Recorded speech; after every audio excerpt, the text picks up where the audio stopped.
Pangmalakasang seafood boodle, masarap at mainit na sabaw ng bulalo at napakagandang view ng Taal, dito lang yan sa Dahon at Mesa sa Tagaytay. Ang Dahon at Mesa ay matatagpuan along Nasugbu Highway, Tagaytay.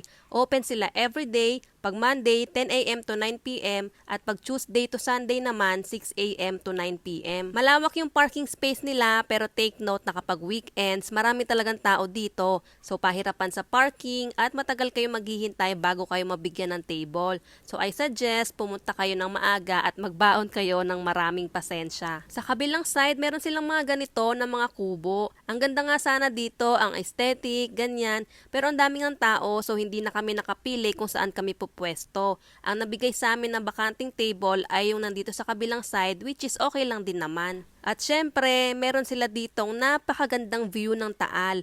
At isa din to sa mga reason kung bakit ang dami talagang pumupunta at kumakain dito. Since Filipino restaurant to, syempre Filipino cuisine ang sineserve nila dito. At isa nga sa mga best sellers nila ay yung mga boodles nila kaya yan yung in-order namin. Yung seafood and veggies boodle lang pinili namin kasi mahilig talaga kami sa seafood.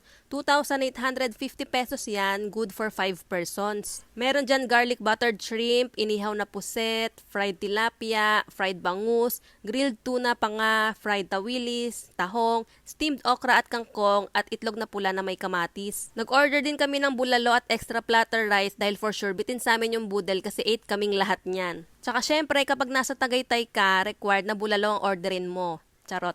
850 pesos naman yan para sa isang buong special bulalo. Sa drinks naman, nag-add lang kami ng 50 pesos para sa 1 pitcher ng iced tea dahil daw boodle lang in-order namin. Tapos nag-add din kami ng isang pitcher ng sagot gulaman for 180 pesos. Hindi ko na na-videohan yung mga drinks dahil gutom na talaga kami niyan kaya hindi na rin kami nagpapansinan. Charot. Ang tagal kasi namin naghintay, tas ang tagal din na-serve ng mga order namin kasi nga maraming tao nung time na yan. Anyway, birthday celebration pala namin to para kay Mamu, kaya eto si Gregory kumakanta na naman.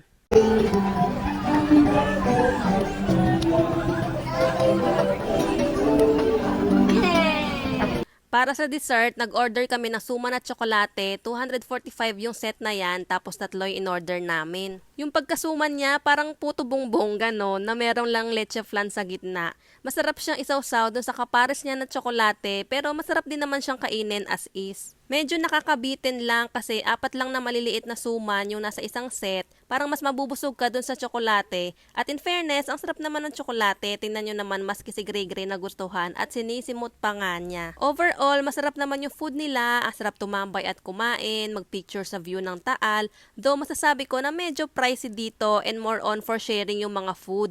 Kaya mas okay pumunta dito kung mas marami kayo. So, saan naman tayo next?